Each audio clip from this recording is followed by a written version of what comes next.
गौरवाणी प्रचारणे निर्विशेष शून्यवादी पाश्चात्य देश तारने।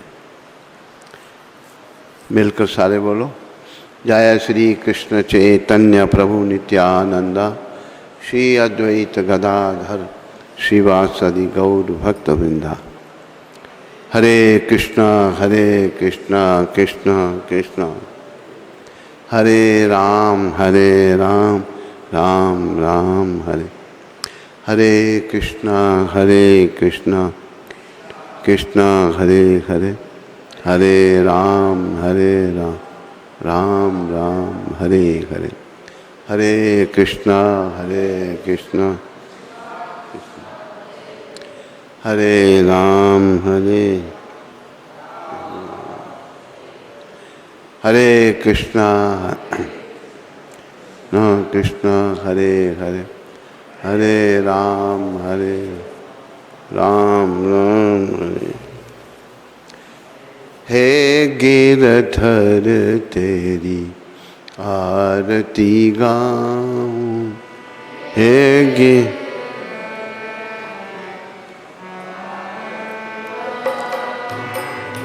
मोर मुकुट तेरे शीश पे सोहे,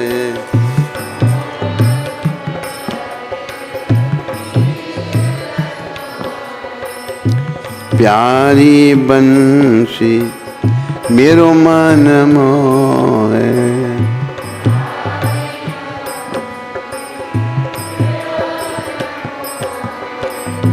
देख छवि बलिहारी में जाऊं, देख छवि हे गिरधर तेरी आरती गाऊं।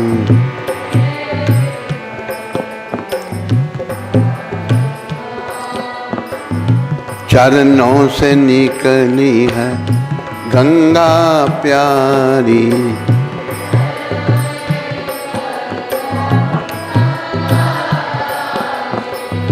जिसने तारी दुनिया सारी, जिसने तारी दुनिया सारी।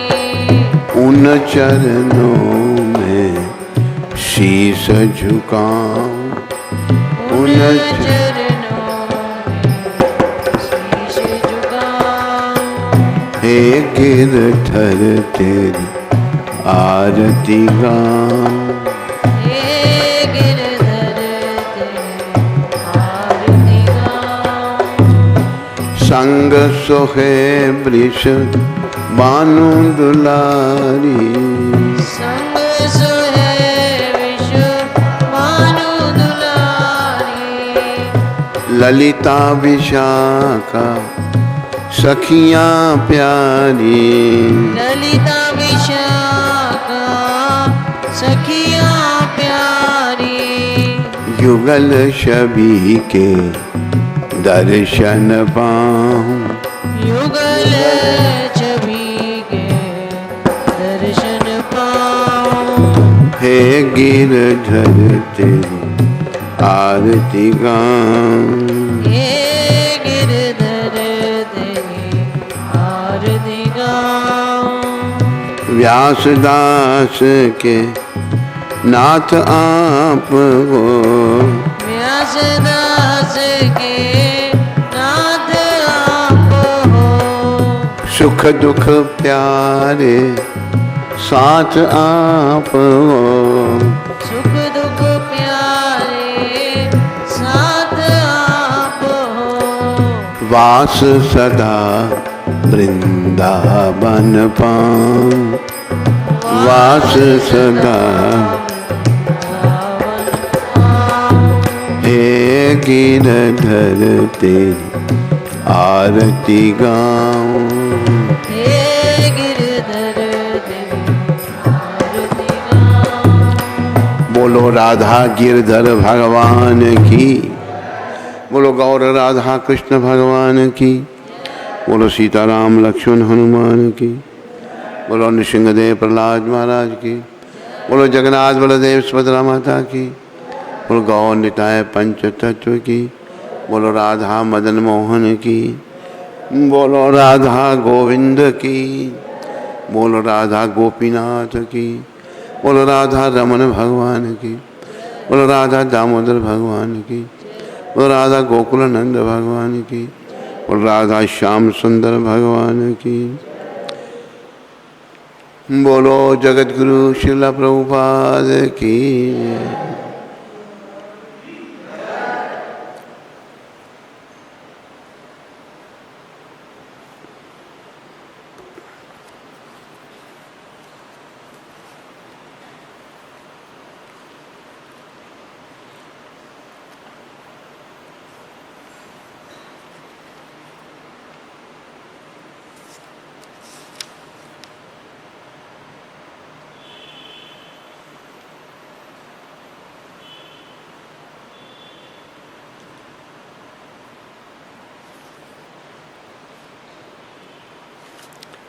आप सबका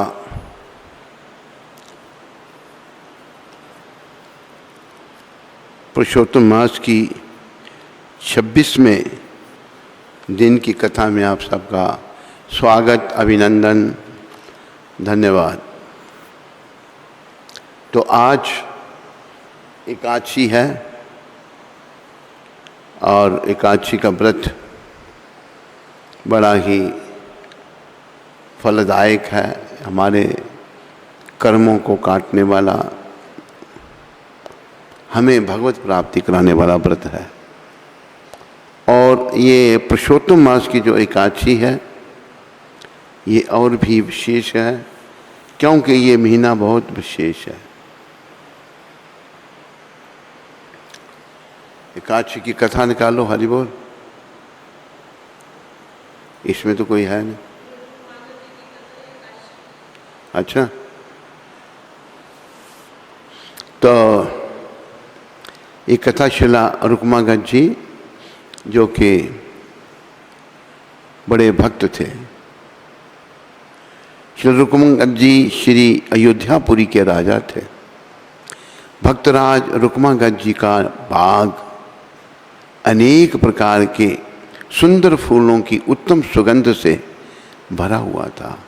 फूलों की सुगंध स्वर्ग तक जाती थी, जबकि स्वर्ग के फूलों की सुगंध यहाँ तक नहीं आती है। इससे प्रभावित होकर मनोरंजन करने और फूलों को लेने के लिए स्वर्ग की अप्सराएं भी आती थी। बाग के माली बड़े हैरानी में पड़ गए कि सायंकाल को बहुत सी विकासोन्मुख कलियां दिखाई पड़ती हैं, परंतु प्रातःकाल एक भी खिले फूल नहीं दिखाई देते। राजा भी यदा कदा पूछते कि अब फूल नहीं खिलते हैं क्यों? माली उसका समुचित उत्तर नहीं दे पाते थे। बहुत सावधानी रखने पर भी जब वह नहीं जान सके कि कौन फूलों को ले जाता है, तो उन्होंने निश्चय कर लिया कि कोई देवी शक्ति अदृश्य रूप से फूलों को ले जाती है, पर वह कौन है यह नहीं समझ सके। देवयोग से एक दिन अप्सरा के पैर में बैंगन का कांटा चुभ गया। इससे उसका पुण्य क्षीण हो गया, क्योंकि शास्त्रों में बैंगन बहुत निषिद्ध माना गया है। जो बैंगन खाते हैं उनसे श्री हरि बहुत दूर अवस्थित रहते हैं। जहाँ सुरा, मांस, बैंगन और मूलक निवेदन किया जाता है, वहाँ जनार्दन भगवान की एकांतिक प्रीति नहीं रहती। यहाँ तो निषेध की पराकाष्ठा हो गई कि बैंगन का स्पर्श होने मात्र से ही उर्वशी की दिव्य गति मंद पड़ गई। वह उड़कर स्वर्ग को न जा सकी, बाग में ही रह गई। प्रातःकाल बाग के मालियों से यह समाचार सुनकर श्री रुक्मागंज जी बाग में आए। राजा बड़े प्रसन्न हुए कि मेरा बाग इतना बढ़िया है कि स्वर्ग से अप्सराएं फूल लेने आती हैं। राजा को अपनी ओर आते देखकर अप्सरा ने स्पर्श का निषेध किया।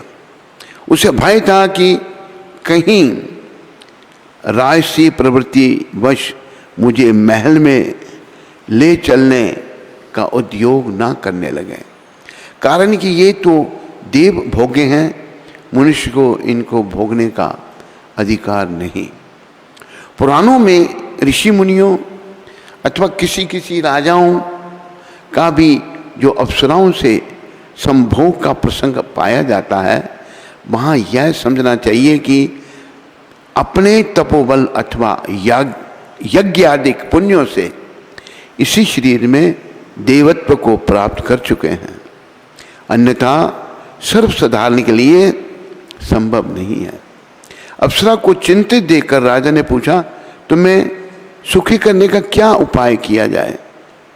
तब उसने कहा कि आपके बाग में हम लोग प्रायः आते रहते हैं। कल एकादशी व्रत का दिन था। इसमें बैंगन के सेवन का सर्वदा निषेध है। मेरे पैर में बैंगन का कांटा लग गया, इससे मेरा पुण्य क्षीण हो गया, मैं स्वर्ग को नहीं जा सकी। आप कृपा करके ऐसा उपाय कीजिए जिससे मैं स्वर्ग को जा सकूं।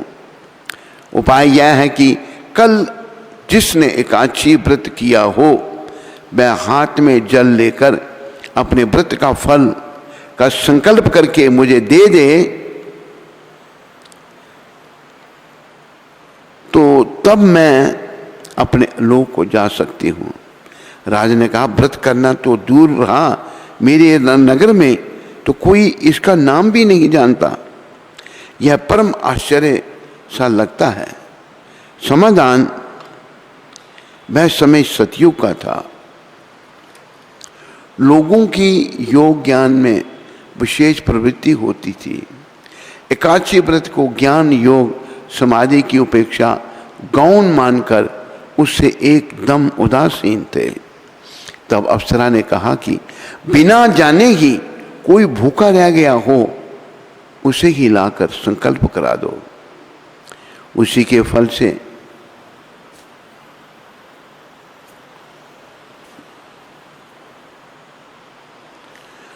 फल से चली जाऊंगी और कृतज्ञ होकर सदा आपका गुण गाऊंगी। राजा ने, अरे कहाँ एक कृष्णदास कहाँ, मच्छर काट रहे हैं बड़े।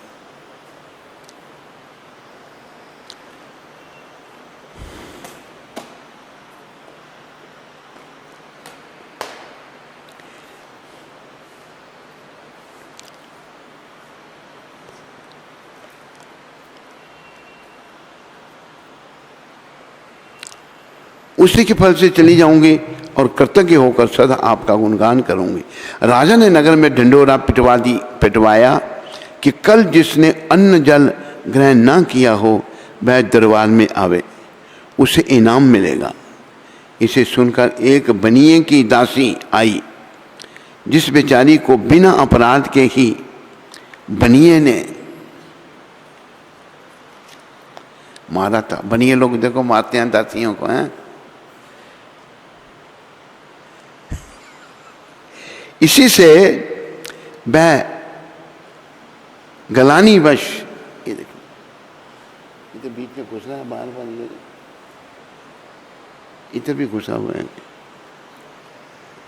राजा ने उसी से व्रत का संकल्प करा दिया। अप्सरा उड़कर अपने लोक को चली गए।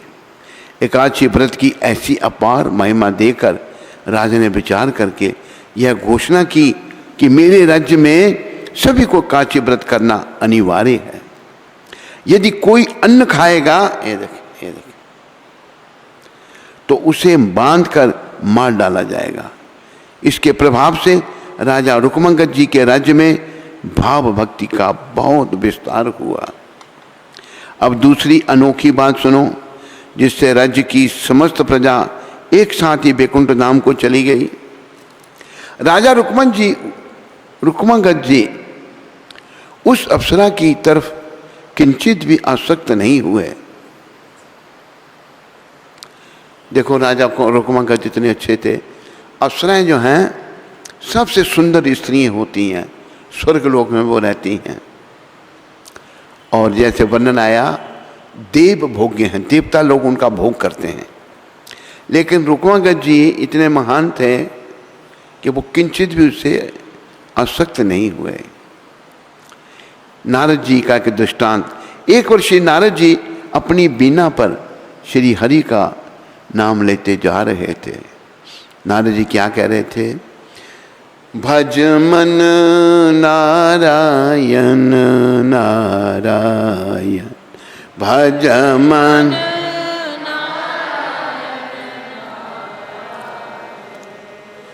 नारद जी कहते हैं मेरे मन तू नारायण का भजन कर। भज मन नारायण नारायण, भज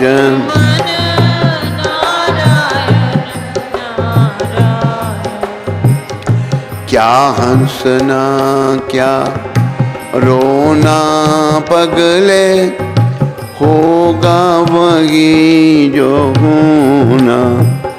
क्या हंसना, कृष्णदास बुलाओ, होगा। भज मन नारायण नारायण,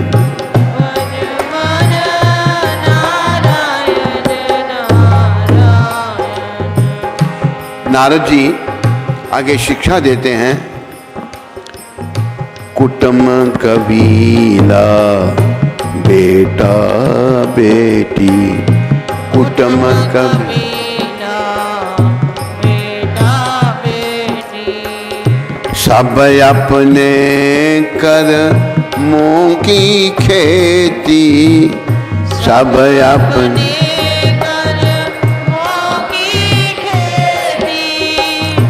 मीठा फल कर जग में प्राणी, मीठा फल जग में प्राणी, बीज न कड़वा बोना, बीज न कड़वा बोना, पगले होगा वही जो होना, पगल होगा वही जो होना। भज मन नारायण नारायण, भज मन नारायण नारायण, पाप कमा कर धन को जोड़ा,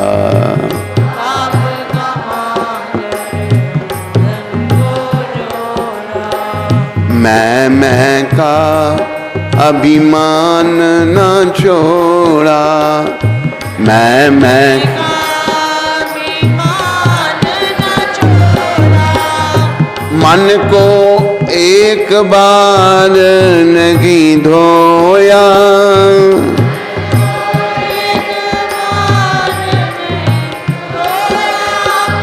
तन का फिर क्या धोना,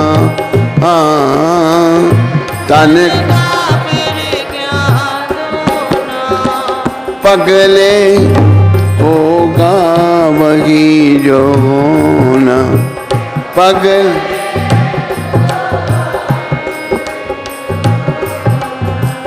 भज मन नारायण नारायण, भज मन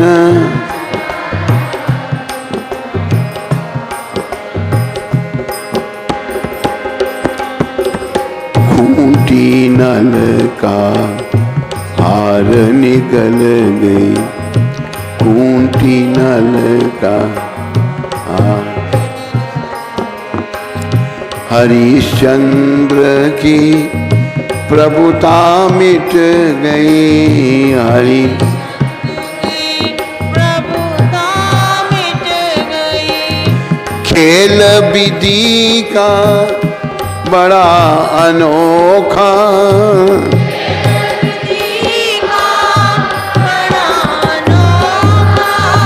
मानव बना खिलौना, मानव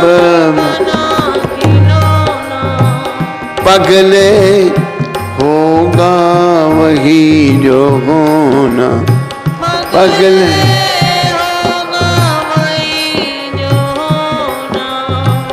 भज मन नारायण नारायण,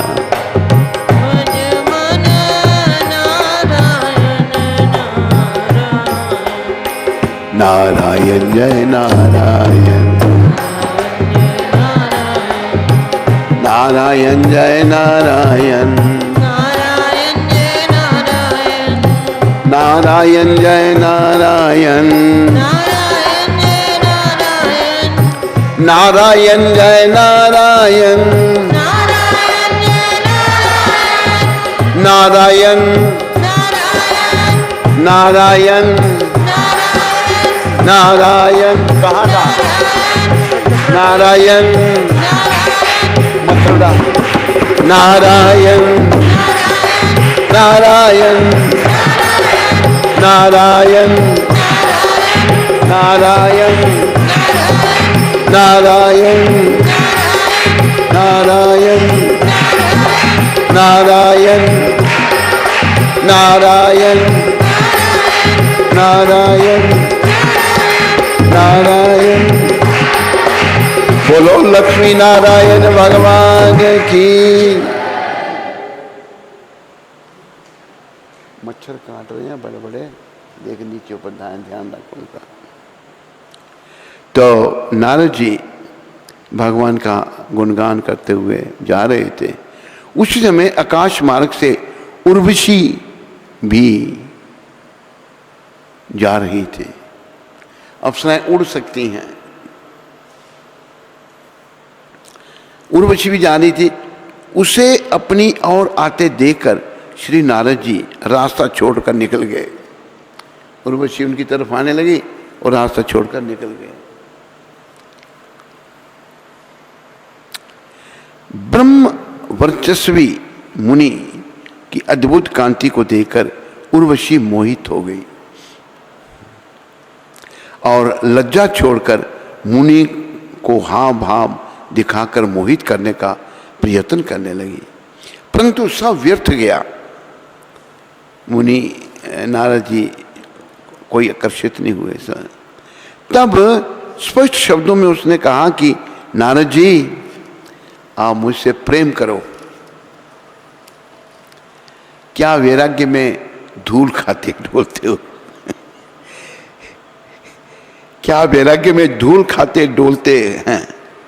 श्री नारद जी ने कहा, अस्थि चर्म मल मूत्र के भंडार कामनी के वास्तविक स्वरूप को समझने वाला कौन ऐसा विवेकी पुरुष है जो उससे प्रीति करेगा? ये बड़ी विचारने की बात नारद जी कहते हैं। ये शरीर क्या है, स्त्री का हो या पुरुष का, पुरुष स्त्री से आकर्षित है। तो नारद जी कहते हैं अस्थि हड्डियां, चर्म चमड़ा, मल मूत्र, इस शरीर में 9 द्वार हैं, 9 में से गंध निकलता है। ये मल मूत्र का भांड है, मल मूत्र का भंडार है। कामनी के वास्तविक स्वरूप को समझने वाला कौन ऐसा विवेकी पुरुष है जो उससे प्रीति करेगा?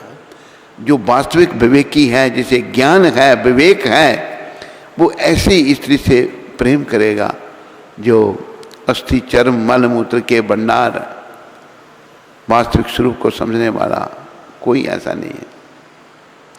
उर्वशी ने कहा, नारद जी, आप कैसी भूली भूली सी बातें कर रहे हैं? यह सब दोष तो प्राकृत स्त्रियों में होते हैं, जो भौतिक स्त्री हैं। हम तो दिव्य देवांगने हैं। हमारा शरीर तो दिव्य सुगंधि का भंडार है। यदि आपको विश्वास ना हो तो देख लीजिए। ऐसा कहकर उर्वशी ने अपना पेट चीर कर दिखाया तो उसमें से केसर, कस्तूरी, चंदन की दिव्य सुगंध फैल रही है। उर्वशी ने पेट फाड़ दिया अपना,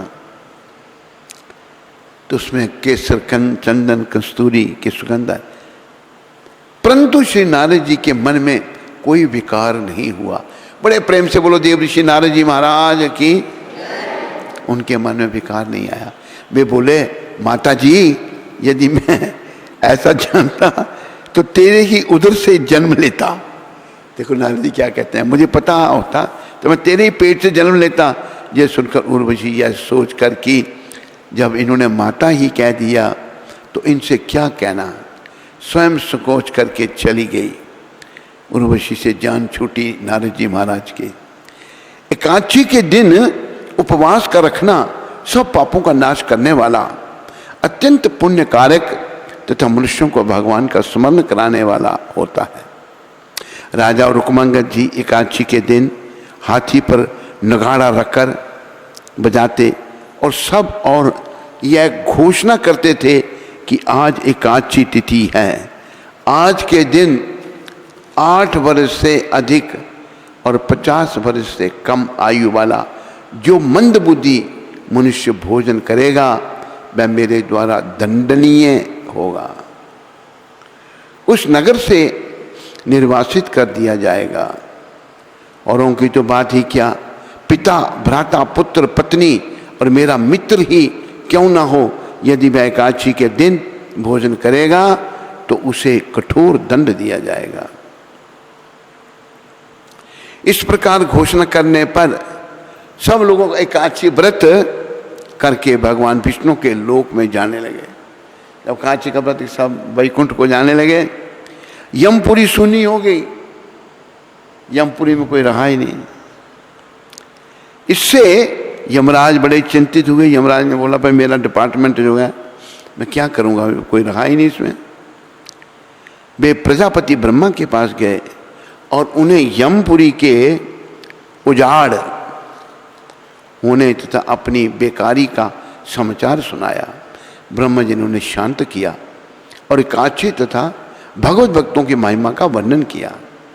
पश्चात ब्रह्मा जी ने यमराज के बहुत आग्रह करने पर उनकी इच्छा की पूर्ति एवं भक्त रुक्मांगद जी के गौरव को बढ़ाने के लिए माया की एक मोहिनी नाम की स्त्री बनाई और भक्त रुक्मांगद जी को मोहित करने के लिए उसे मंदराचल पर भेजा।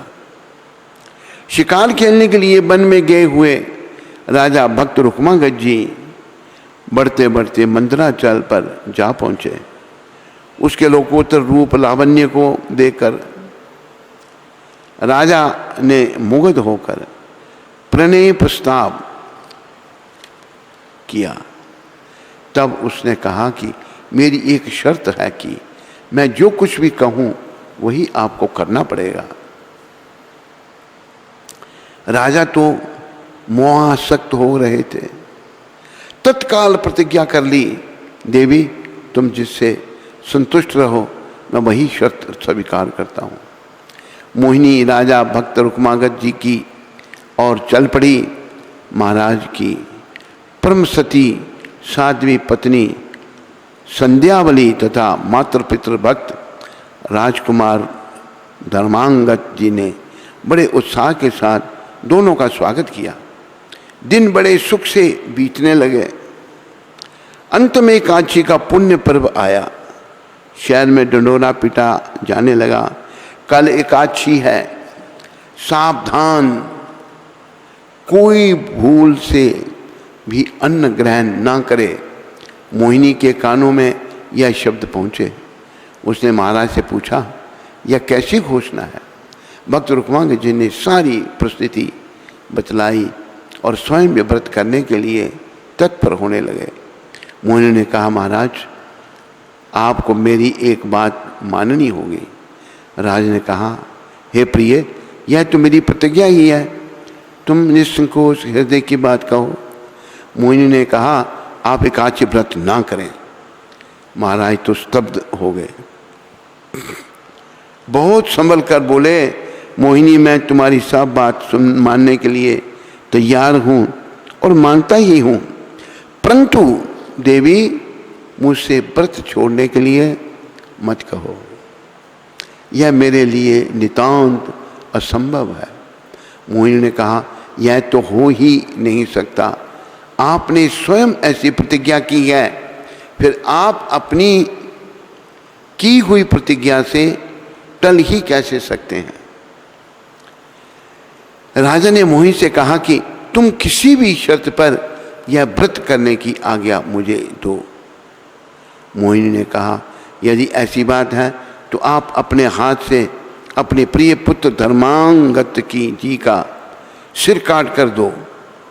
भक्त रुक्मांगद जी बड़े संकट में पड़ गए। उनके पुत्र धर्मांगद जी ने पिता को समझाया, पिताजी मेरे लिए इससे बढ़कर सौभाग्य का और शुभ अवसर नहीं मिल सकता। आज मैं धन्य हुआ जो अपना सिर देकर पिताजी की प्रतिज्ञा और माता का मनोरथ पूर्ण करूंगा। भक्त रुक्मांगद जी ज्यों ही तलवार चलाने को प्रस्तुत हुए कि पृथ्वी कांप उठी। साक्षात भगवान श्री हरि वहाँ आविर्भूत हो गए और अपने श्री कर कमल से राजा का हाथ पकड़ लिया और बोले, चलो धाम। बोलो रुक्मांगद जी महाराज की। रुक्मांगद जी को भगवान अपने धाम में ले गए। तो प्रिय बंधुओं, ये तो काशी के बारे में, पर कथा भी काशी की आज सुनानी नहीं चाहिए।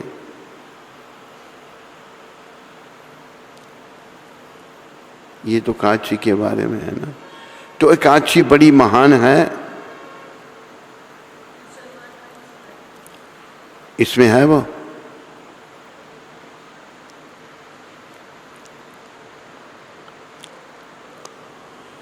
तो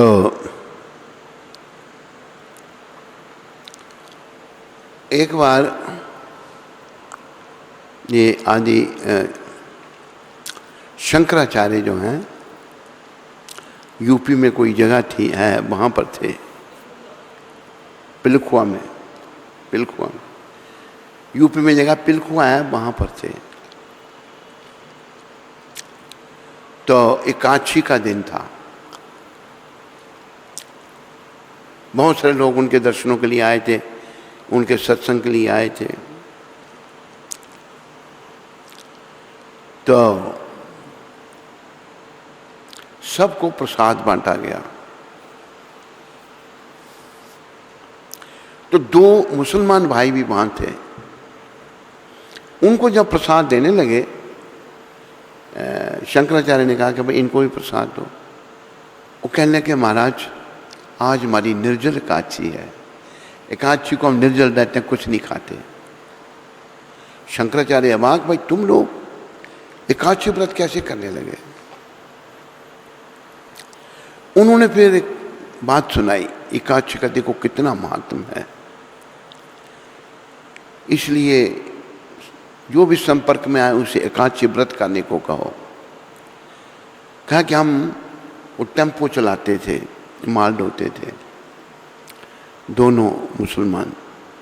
कहते हैं एक दिन हम इतने व्यस्त हो गए कि ना हमको खाने को कुछ मिला, ना हमने कुछ पीने को मिला। रात को एक बाग में हम लेट गए। तो उसी बाग में कुछ और भी लोग लेटे थे। तो रात को हमने देखा कि भयानक यमदूत आए। यमदूत आए, वो हम सबको पकड़ करके ले गए। पकड़ कर जब ले गए तो सारा वर्णन किया, भाई बहुत बड़े सिंहासन पर वो बैठे हैं, जो दूत हैं बड़े डरावने हैं। ले गए तो यमराज कहते हैं इन दोनों को कौन लाओ, इन्होंने तो आज एकादशी का व्रत किया है, जबकि उनको पता नहीं था। तो यमदूतों को यमराज ने कहा इन दोनों को वापस छोड़ के आओ। उनके शरीर वहीं पड़े थे, दोनों के हाथ में वापस छोड़ी। तो वो उन्होंने फिर जाकर दोनों मुसलमान भाइयों ने जाकर पंडित जी को पूछा, भाई कल आपकी क्या तिथि थी? बोला कि एकादशी थी। तो हमने महाराज ये अपनी आंखों से देखा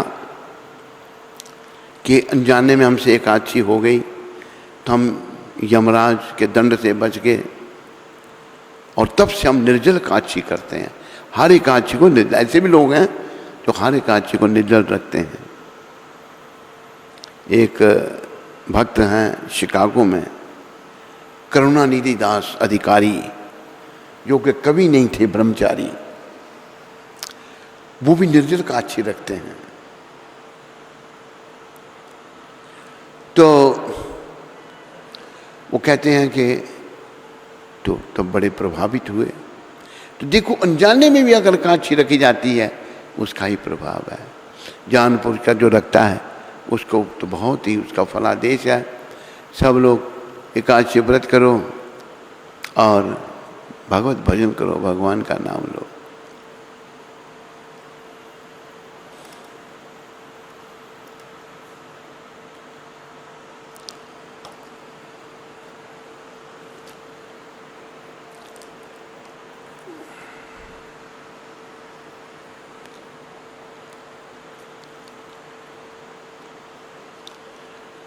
आओ थोड़ा भगवान का नाम ले लें।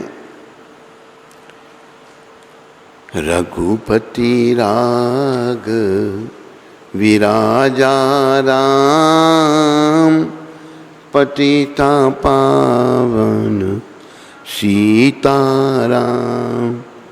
रघुपति राघव राजा राम, पतित पावन श्री राम जय राम, जय जय राम। श्री राम जय राम, जय जय राम। श्री राम जय राम, जय जय राम। श्री राम जय राम, जय जय राम। रघुपति राघव विराजा राम, पतिता पावन सीताराम। रघुपति राघव राजा राम, पतित पावन सीताराम। कौशल्या के प्यारे राम, दशरथ राज दुलारे राम। कौशल्या के प्यारे राम, दशरथ राज दुलारे राम। श्री राम जय राम, जय जय राम। श्री राम जय राम, जय जय राम। श्री राम जय राम, जय जय राम। श्री राम जय राम, जय जय राम।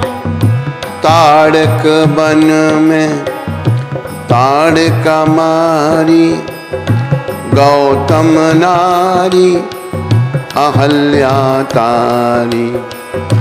ताड़क वन में ताड़िका मारी, गौतम नारी अहल्या तारी।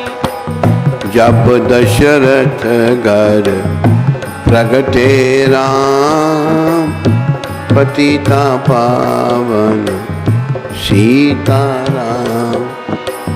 जब दशरथ घर प्रगटे राम, पतित पावन सीताराम।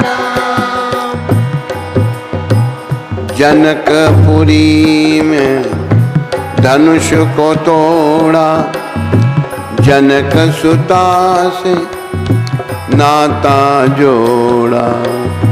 जनकपुरी जनक को तोड़ा, जनक सुता से नाता जोड़ा।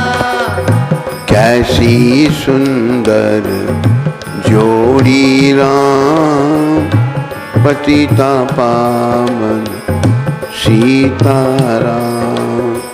कैसी सुंदर जोड़ी राम, पतित पावन सीताराम। राज तिलक की हुई तैयारी, कैकेयी ने सब बात बिगाड़ी। राज तिलक की हुई तैयारी। बोलो कैकेयी ने सब बात बिगाड़ी। तभी तो बन को चल दिए राम, पतिता पावन सीताराम। कभी तो बन चल दिए राम, पतिता पावन सीताराम। पंचवटी में कुटी बनाई, शूर्पणखा की नाक उड़ाई। पंचवटी में कुटी बनाई, शूर्पणखा की नाक उड़ाई। तभी खरदूषण मारे राम, पतिता पावन सीताराम। कभी कर दूषण आए राम, पतिता पावन सीताराम। श्री राम जय राम, जय जय राम। श्री राम जय राम, जय जय राम। श्री राम जय राम, जय जय राम। श्री राम जय राम, जय जय राम। मेघनाथ ने शक्ति चलाई, लक्ष्मण जी को मूर्छा आई। मेघनाथ ने शक्ति चलाई, लक्ष्मण जी को मूर्छा आई। झट संजीवनी लाए हनुमान, पतिता पावन सीताराम। झट संजीवनी लाए हनुमान, पतिता पावन सीताराम। मेघनाथ कुंभकर्ण को मारा, रावण का भी शीश उतारा। मेघनाथ कुंभकर्ण को मारा, रावण का भी शीश उतारा। भरतलाल ने चिता बनाई, हनुमान जी ने खबर सुनाई। भरतलाल जी ने चिता बनाई, हनुमान जी ने खबर सुनाई। मन से आ गए भगवान, पतिता पावन सीताराम। मन से आ गए भगवान, पतिता पावन सीताराम। श्री राम जय राम, जय जय राम। श्री राम जय राम, जय जय राम। श्री राम जय राम, जय जय राम। श्री राम जय राम। बोलो पुरुषोत्तम भगवान की, जय बोलो पुरुषोत्तम मास की। जय।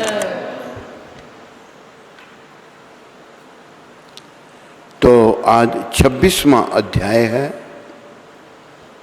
पुरुषोत्तम मास की कथा का 26वां दिन और 26वां अध्याय। अब उद्यापन के पश्चात व्रत के नियमों का त्याग करते हैं।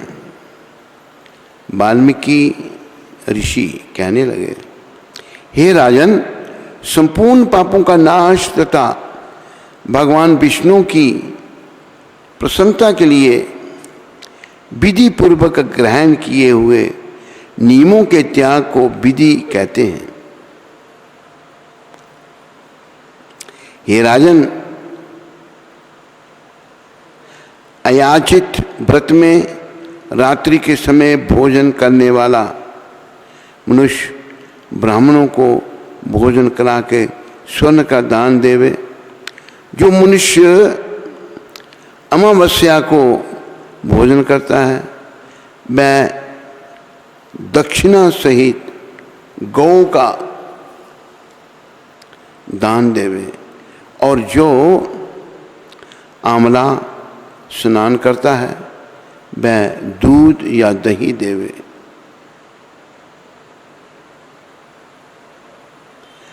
फलों के नियम में फलों का दान करे। तेल के स्थान में घी देवे और घी स्थान चूर्ण में देवे। धन्यों के नियम में गेहूं और चावल देवे और पृथ्वी शयन करने वाला सुंदर तकिया तथा चद्दर सहित शैया दान करे। पत्तल तथा भोजन करने वाला मनुष्य घी और शक्कर का भोजन करावे। नख केशों का धारण करने वाला बुद्धिमान मनुष्य दर्पण देवे। नियम के त्यागने पर अनेक प्रकार के रस देवे। दीपदान करता हो तो पात्र सहित दीपक देवे। जो मनुष्य अधिक मास में ऐसा भक्ति से करता है वह वैकुंठ में जाकर वास करता है। बोलो वैकुंठ धाम की, बोलो पुरुषोत्तम मास की।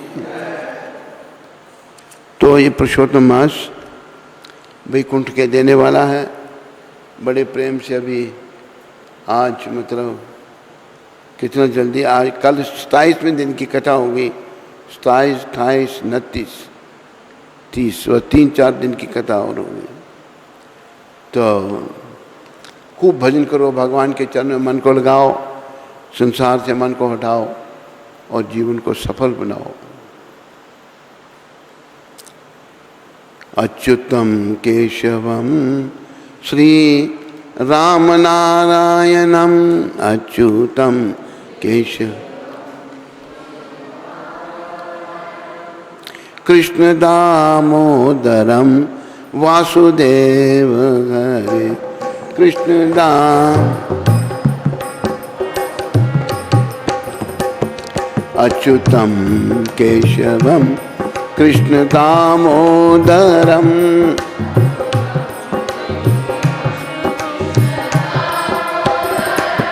राम नारायणम जानकी वल्लभम। राम नारायणं जानकी वल्लभम्। अच्युतम केशवम कृष्ण दामोदरम कृष्ण दामोदरम्। राम नारायणम जानकी वल्लभम।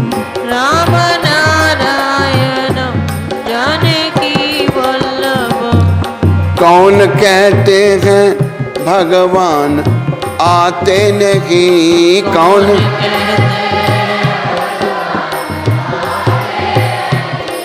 द्रौपदी जैसे द्रौपदी की तरह तुम बुलाते नहीं।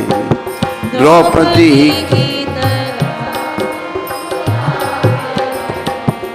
कौन कहता है भगवान आते नहीं।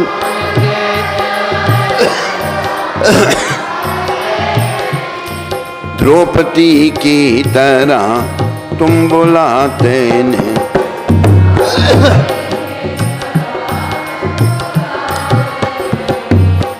अच्युतम केशवम कृष्ण दामोदरम अच्युतम शुभं कृष्ण दामोदरं रानकीन राम नारायणम जानकी वल्लभम राम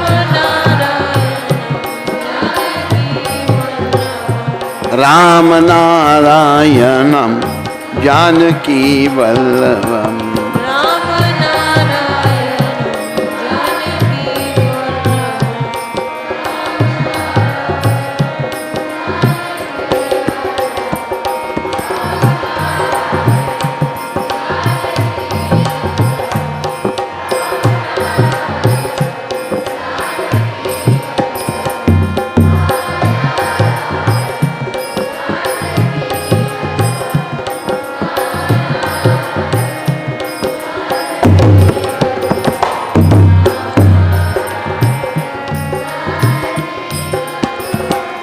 अच्युतम केशवम कृष्ण दामोदरम अच्युतम केशवं कृष्ण दामोदरं राम नारायणम जानकी वल्लभम राम नारायण जानकी वल्लभं कौन कहते हैं भगवान खाते नहीं कौन कहते हैं भगवान खाते नहीं फिर शबरी के जैसे खिलाते नहीं फिर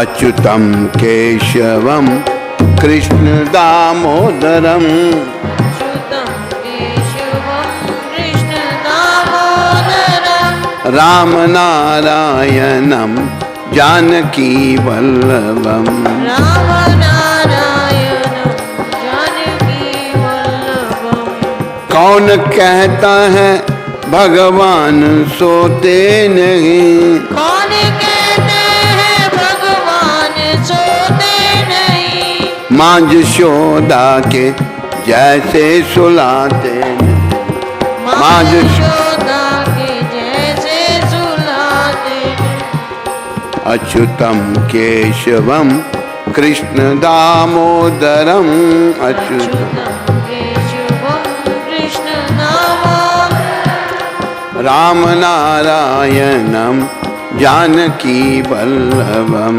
राम नारायण जानकी वल्लभं कौन कहता है भगवान नाचते नहीं कौन कहते हैं भगवान नाचते नहीं गोपियों की तरह तुम नचाते नहीं गोपियों की अच्युतम केशवम कृष्ण दामोदरम अच्युतं केशवं कृष्ण दामोदरं राम नारायणम जानकी वल्लभम राम नारायण जानकी वल्लभं राम नारायणम जानकी वल्लभम राम नारायण बोलो मोर मुकुट बंशी वाले की सबका धन्यवाद। हरे कृष्ण।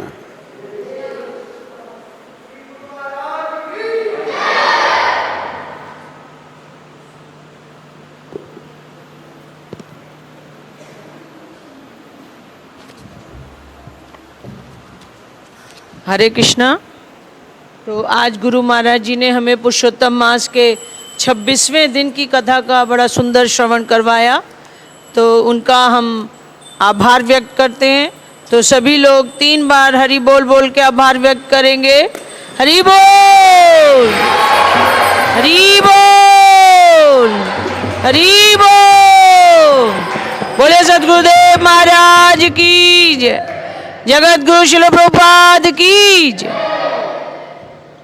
तो आज एकादशी है और पुरुषोत्तम मास के 26वें दिन के प्रसाद का जो आयोजन है वो प्राण गोपाल दास जी के पिता के स्मृति में श्रीमान गगन दास गवलानी के याद में किया गया है। तो उनका और उनके परिवार का श्रील प्रभुपाद आश्रम उधमपुर के सभी भक्तों की ओर से बहुत बहुत धन्यवाद। हरि बोल।